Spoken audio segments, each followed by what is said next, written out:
Sharyl Attkisson, welcome to Dad Saves America. Good to be here. Thanks. As we sit here talking, our conversation with Jay Bhattacharya is going live. And this is a great continuation of that because your book, Follow the Science, has come out. It has got a lot for us to grapple with as a country. It really does. Yeah, it does. The untouchable subjects. In looking across all of this, what is your conclusion about the state of sort of the relationship between pharmaceuticals and the pharmaceutical industry, the government, health, and the truth? Like, where are we at? I would say people are familiar with the notion of big media compromised by big pharma because of this relationship where they buy billions of dollars in ads. Now the media self-censors stories we used to cover routinely about medical scandals. I think people have some idea that big pharma compromises our political institutions because they donate tons of money to both political parties in order that they be allowed to write laws and bills to make sure certain hearings on oversight matters are not held. But I think people are less familiar with, put a lot of focus on the medical establishment's role, how the medical establishment, too, has been co-opted by the big pharma interests in ways that are invisible to most people. We're talking about scientific studies, medical associations, med school, and the continuing medical education classes. And it's important because I think America understands. They've been watching for 20 years as we've grown sicker and sicker and sicker with chronic epidemics of disease. And we've never spent more money on healthcare, pills, and doctors. And it's like the doctors don't even seem to notice what's under their noses. And that's the outrage. I come at this in a slightly dissonant way personally, because I come from a family of doctors, and so I sort of was raised with a pro-conventional medicine bias.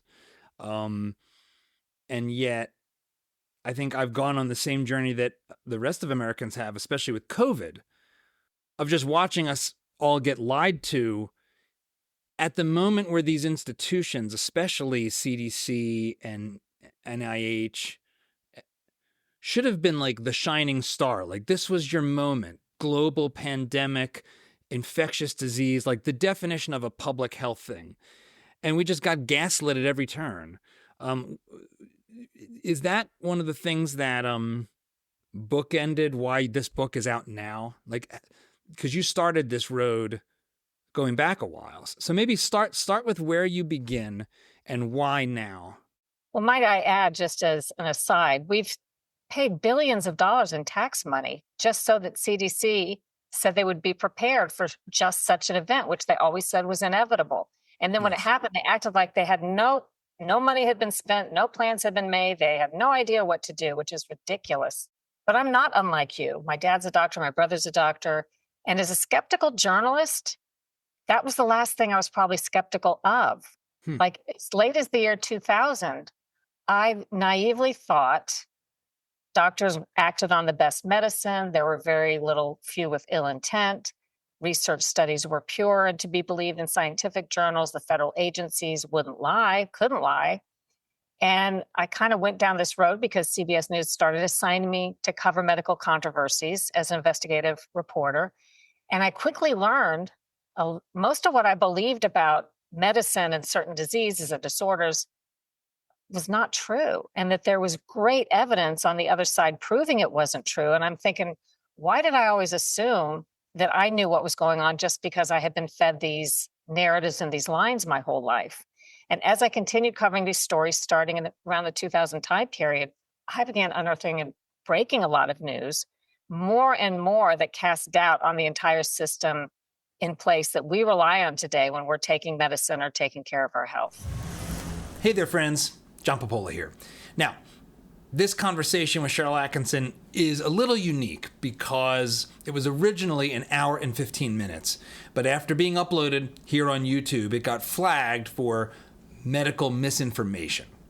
And if you want to see the full conversation and judge for yourself, I suggest you head to dadssavesamerica.com. That is our new home base over at Substack, where we have the audio version of the show, other articles, and we'll have the full-length, unedited interview with Sharyl. But there were still other parts of this conversation that we thought would be great to share. And so we are including them here. But again, if you want to see the whole thing, head to dadssavesamerica.com and sign up. It's free, and you'll get to see the whole thing for yourself. All right, back to it. I don't know how to think about the fairy tale land that our political leadership is living in a world where these are serious issues. And there's there's discourse in the world of podcasts, but none of these, they're just all bought and paid for. So they just I'm not gonna bite the hand that feeds me. It's hard not to think that, but I don't want to. And yet I can't help but say well, Occam's razor, that seems like a pretty good explanation. Well, also, if the media is not going to ask because their hand is being fed or they're being fed by this industry, and the politicians aren't going to take it up because they just have no reason to, there's no benefit to them other than they're not going to get funding from those entities, who's left? And that's part of the problem. But that's what's been so bizarre to watch our political figures. This problem is happening around the globe, and people around the globe are speaking to it, by the way. I've been reporting from other countries as well.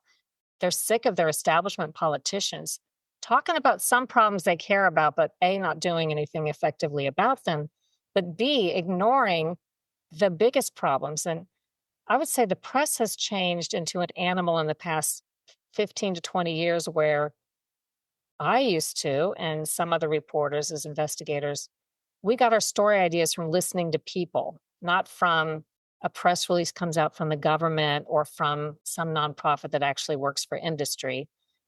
I'm listening, and I still do this, to people. That's where I get my story ideas from. And a lot of it's health.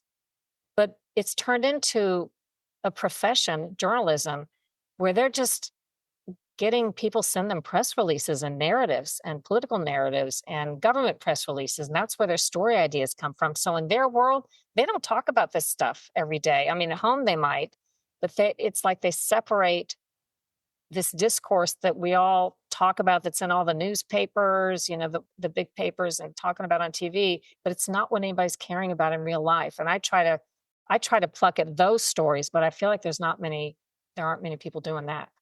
Among the people on the back of your book who praise it is Michael Schellenberger, who's a recent guest. And I asked him this question because I feel like the two of you are at the cutting edge of this.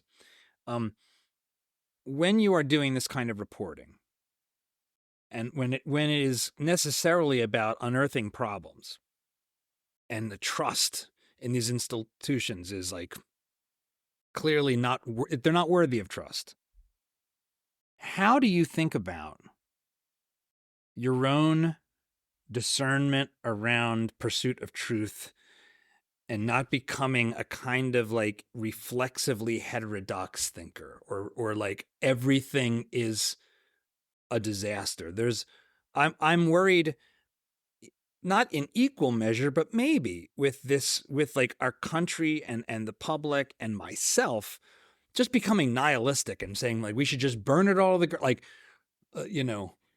let's have the phoenix will rise out of the ashes of burning all of this corrupt nonsense to the ground. I'm pretty sure if we try to burn everything to the ground, we'll end up with a dictator. So how do you think about the challenge of this time?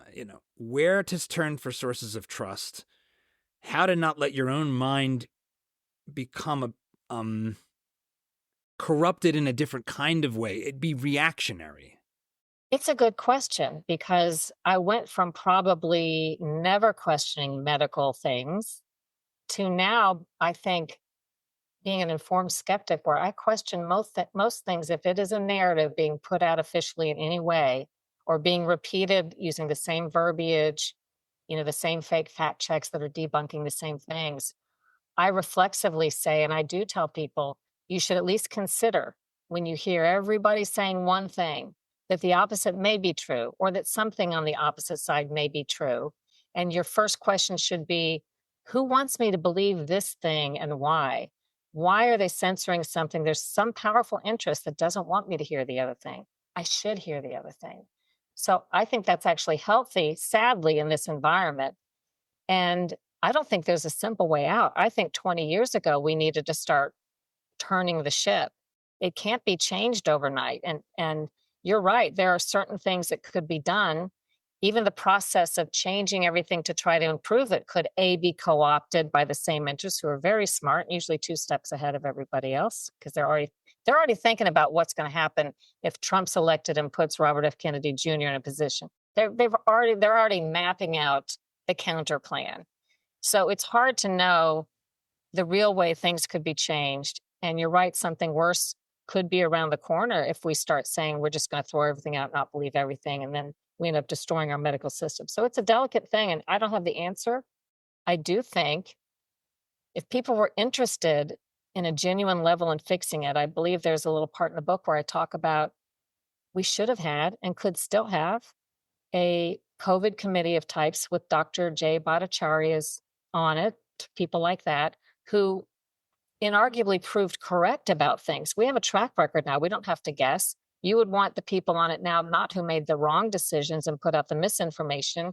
You would have some of the people who made the right decisions to not only do a look back, but a look ahead at answering the things that you're talking about, and including the question of how to get money influence out of, government agencies. So the question is, who and how could a committee like that be formed that could do good work, that could be trusted, that could really do the proper reforms in the system?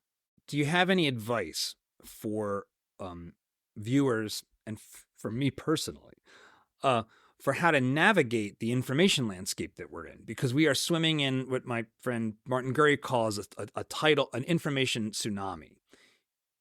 And and not only are we swimming in this tsunami, but our screens feed us engagement optimized feedback loops. So when I start to go down a road, and we can watch it happen in our own YouTube feeds in real time, and very quickly, everything I'm being fed is feeding the line of inquiry that I'm finding interesting, which is not the same thing as pursuing truth. So how do you pursue truth? It's complex, and it's not fair that people have to spend so much time and research of their own, because at one time I thought we kind of did that for them. The media would go through all the evidence and present various sides. We don't always know we shouldn't try to say we know the answer when we don't. Too often we do that now. But at least presenting different scientific views and studies and, parent stories, whatever it is, it's hard now to figure out where to find evidence that's pure or unadulterated, or at least get some of both sides. Well, I do say you'll like the last chapter because I suggest some specific sources. There are things, for example, like a physicians group that, unlike the main medical groups that give advice to us now, that take all kinds of money from pharma, that doesn't take any money from pharma. They're usually very contrary on a lot of stuff you're hearing from the American Medical Association.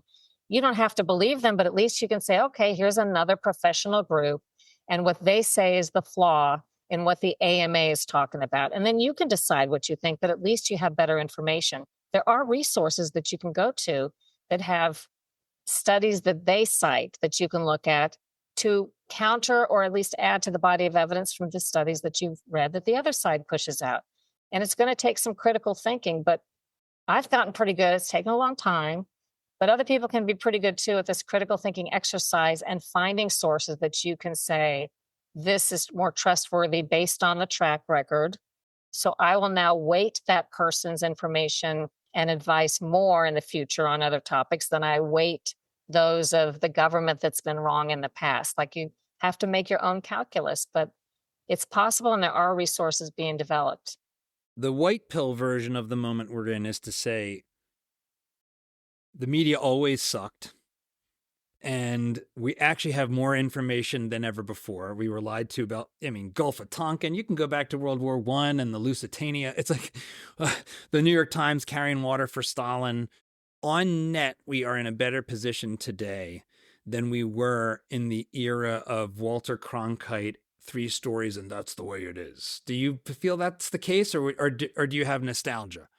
That's a great question, because my first response is to say no, but I think you're right. I think in the past, information was always funneled through a few, and when there were fewer outlets, you didn't know what you were missing. You may have thought the information was fairer, but off the top, so much of it, the simple decision what to and what not to report is a decision of bias that I try not to, you have to insert your own judgment. If you have a half-hour show and 24 hours of news, you could stick in the half hour. You're picking what to put in and what to leave out. And before there were 24-hour cable channels, imagine all the news that was left out and what you couldn't find out about. So maybe we do have more information at our fingertips now. I don't know. I think you're probably right. Although my instinct is to say, I think there was a period in there. The news has always had some bias. I've worked very hard at critical thinking, my own role in that over the years, unintentional, and then how to change it, how to suspend my own opinions and thoughts. What's the role of my story? Am I trying to change minds? I shouldn't be. I try not to change minds. I mean, I try to present the information, not care what you decide after you get it. I just want you to have it. That's kind of where I am today. How would you define what it means to be a journalist today? Well, I've always said there was a difference between advocacy journalism, which was always practiced in my time by people who want to convince you of something for a cause, and what I would consider pure journalism, which was more about giving information so that you could make up your own mind. And on occasion, I always argued a journalist may have enough information to say something was right or wrong. Like normally, I feel like we just should present views and sides.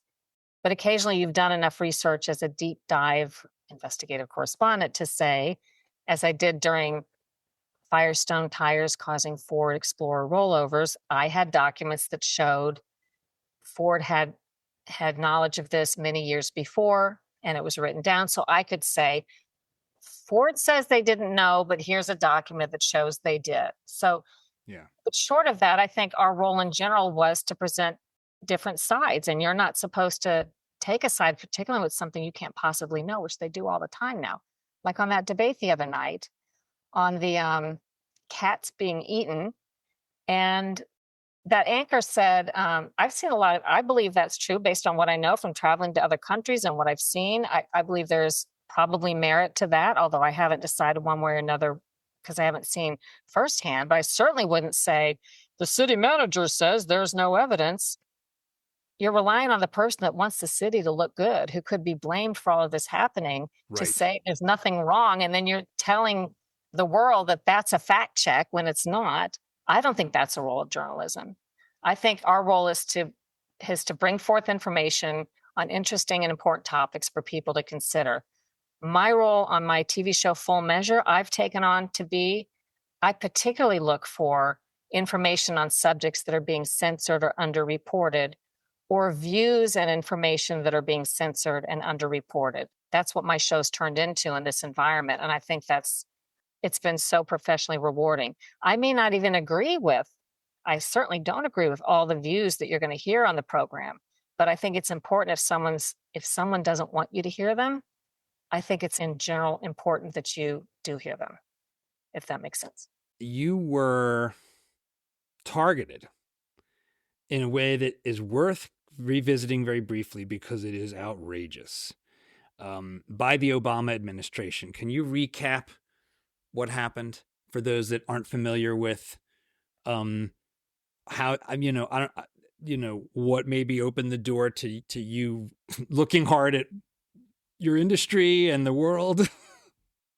11 years ago, I think last week, CBS announced my computers as CBS News investigative correspondent had been breached in an unauthorized way. They had gotten into the whole CBS system. The forensics showed that the government IP addresses that were uninvited in my computer spying on me for a long period of time had a keystroke monitoring program, activated Skype to listen in on conversations when it doesn't look like Skype is even on, had accessed my Fast and Furious files where I was covering a scandal the government was very sensitive to, had just done many things to me in the CBS system and that of my family. I thought it would be easy. I never suspected this, by the way, because this is before we knew they'd been doing this to journalists. It was on the front edge of all that. I got tipped off by two people in the intelligence communities, and then someone offered to look at my computer. I never even heard of such a thing, that they'd be in your computers. And when the evidence came back positive, and now we've had many forensic exams and independent exams that confirmed it and identified the IP addresses and so on, I thought, okay, naively, they'll apologize in the Department of Justice government and, fire whoever did it. I didn't realize they would spend taxpayer money going on 10 years now to fight me in court, to do anything other than let this go to court where there can be redress, to do anything other than give the documents that will prove who ordered the operation.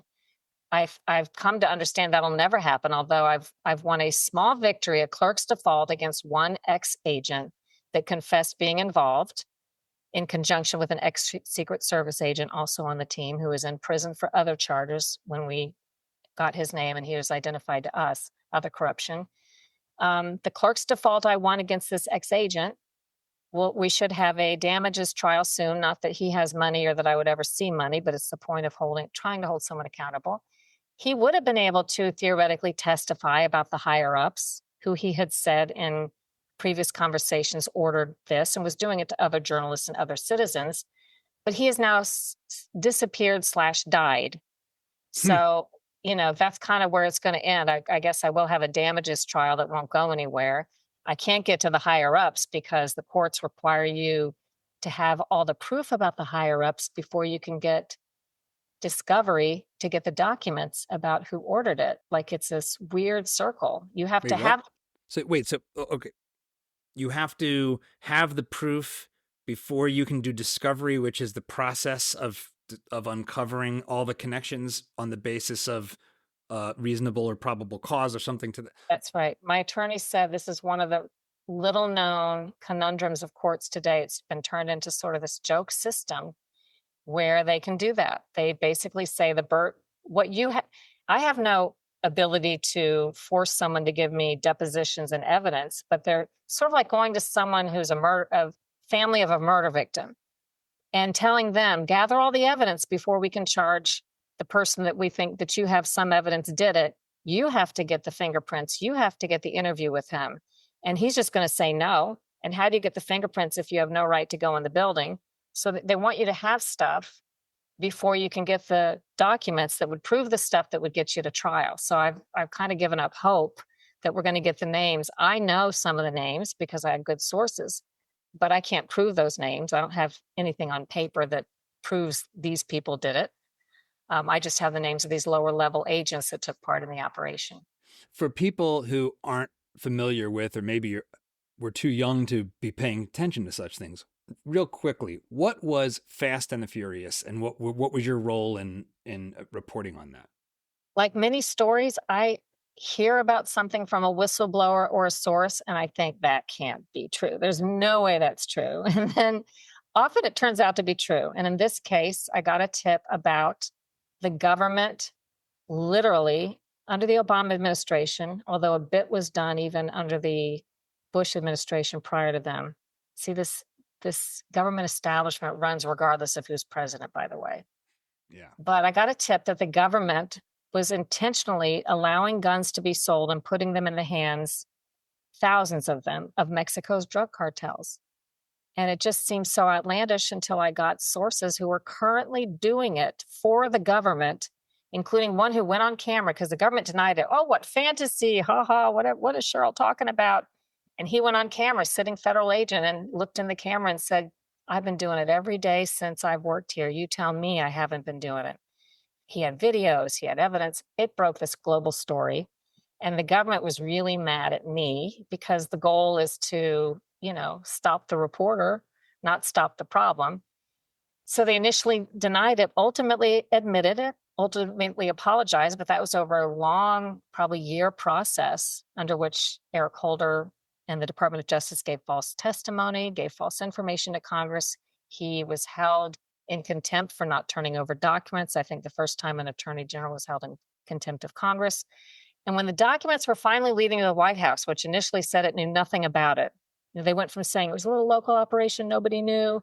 We kept tracing it through documents all the way up to the White House discussing it. And then President Obama, for the first and only time of his presidency, declared executive privilege to keep the documents secret. So we'll never fully know all of the thinking behind what they were doing with putting these weapons in the hands of Mexican drug cartels. As you have spent this time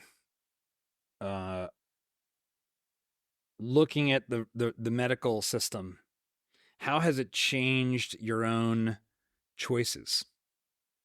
What do you do differently for your own health today that you than 5 or 10 years ago? Advice I take, everybody's got to develop their own. I'm not giving medical advice. An FDA scientist I trust a lot told me many years ago, he doesn't take a medicine that hasn't been on the market 7 to 12 years because he said they're big experiments now. He doesn't believe they're well tested and honest studies prior to that. And only when medicine is taken by thousands or millions of people over years do we really know what the adverse events are. So I would say if I had to take a life-saving new medicine, I would take a life-saving new medicine. Short of that, I don't take medicine in general, but let's say I went to the doctor and needed an antibiotic, or someone I love, this has happened, needs an antibiotic. I say, give me the oldest effective antibiotic for that malady. They're going to want to give you the newest one that's been marketed. They've been marketed. I say, give me the oldest effective one. And they're happy to do it usually. And there is one usually, because those have been more tried and true and tested. So that's one behavioral thing I do very differently. And I think a lot about, I was never a big medicine taker, but I would really not take medicine for anything minor. You know, it's tempting to see all the things that medicine could supposedly do to make you feel better or a little better or improve something a little bit. I now know that every one thing you do can cause two things more potentially, and it may be way down the road. So I just don't do it unless it's something that I feel like I have to. How has your philosophy changed over time? I mean, broadly, it could be a political philosophy, or it could be like a more like a way you see the world. Can you speak to that? Can you speak, because you have gone on a serious journey from career wise, and you have taken slings and arrows from the heights of power right up to the president functionally. How has that changed the way you look at the world? I'm pretty skeptical. But I think in a reasonable way. I'm a very optimistic person, so I don't walk around angry and threatened.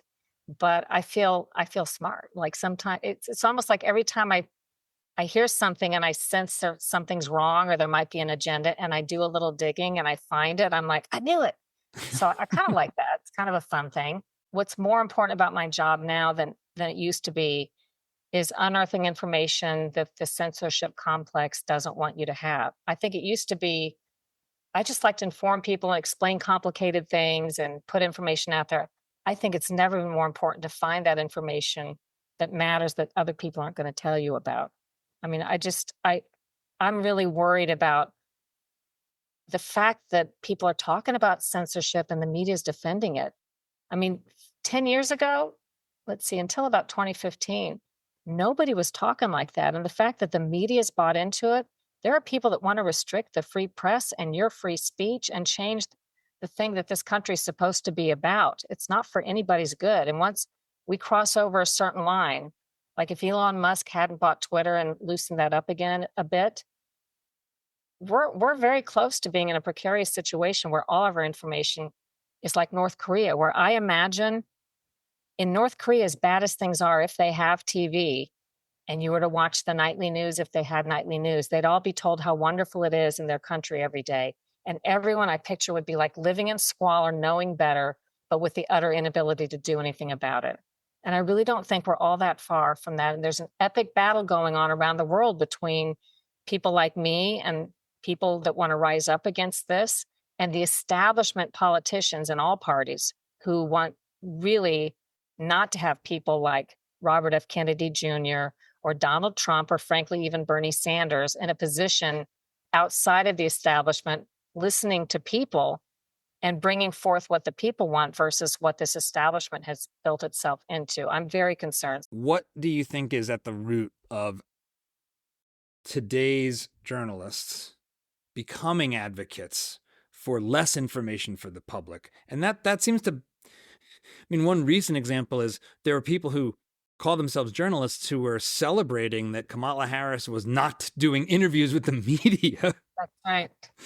So I don't know if you're just a party hack, but there does seem like there's almost a philosophical change. Where do you place the root of this like censorious media? It seems against the interests of you as a profession to be censorious, but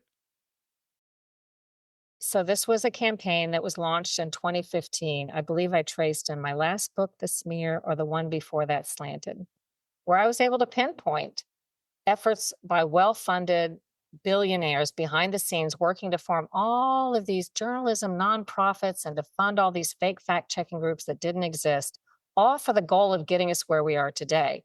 I remember in 2016, not long before the election, President Obama gave a speech at Carnegie Mellon and talked about, this was foreign until this moment, that someone would need to develop some sort of curation system for news and information in this, what he called Wild West media environment. And I remember going, what? Curation of information? And I thought it was strange, but I knew that's an initiative. You don't just, a president just doesn't make that remark in an offhanded way. And then all the fake fact checking came up, the use of fake news, which was not invented by Donald Trump. I traced the origin of that phrase in its modern context to a nonprofit called First Draft, started at the start of the 2015 election cycle. And its whole goal was to talk about fake news. And I noticed initially it was always pinpointing Republican or pro-Trump news as being fake. And sometimes it was, but never the liberal news, which sometimes was fake. So I'm like, okay, there's some agenda here. Who's behind this nonprofit First Draft, who's a resource for all journalists? And journalists are such lemmings. They just go, oh, this is a great resource, First Draft. I should get all my fact checks from First Draft. There's a lot of organizations like it. They didn't have their tax forms filed yet, so I called and asked them where their money came from. Google. Google was owned by Alphabet, run by Eric Schmidt. Hillary Clinton's one of her top boosters at the time as she was running for president against Donald Trump. No accident that this organization started and began controversializing Donald Trump, calling for censorship and fact checking, or what I call fake fact checks, and accusing anyone who is not anti-Trump of being fake news. That's when it started. And Media Matters, this left-wing smear group, pro-pharma group, Media Matters, their internal documents where they're bragging about getting Facebook to start these fake fact checks and to start censoring data and information. So you can trace this effort really to the entry of Trump on the stage, but a lot was going on in that time period. And that's when things changed practically overnight. There was already some of this creeping into our landscape, but there was a big change starting around that time period. Final question. I ask this of every guest. We call this show Dad Saves America because I believe that's a role we can play as men that is essential to the future of our country. It starts in the home and it expands out to the country. How do you think about your role in the American story? What I would like people to say about me someday is that without fear or favor, she tried to put forth information for the public to be able to make up their own minds about important things. I don't think it's any more complicated than that. That's what I see as my role. Sharyl, thank you for being on Dad Saves America. I definitely encourage everyone to check out your book, Follow the Science. It's certainly not trust the science. I hope to have you back. Congrats on the book. I hope you make it once again to the New York Times bestseller list if they'll let you on it. I have some news. So I just heard I would have made number 9 in terms of books sold, but they're not going to put me on the New York Times bestseller list. But we sold the number 9th amounts, which was great. Congratulations. We are making the Publishers Weekly. There are other lists we are making as a top seller our first week. So I'm very excited about that. That's awesome. Well, thanks for being on this show. Hope to speak to you again real soon. Thanks a lot.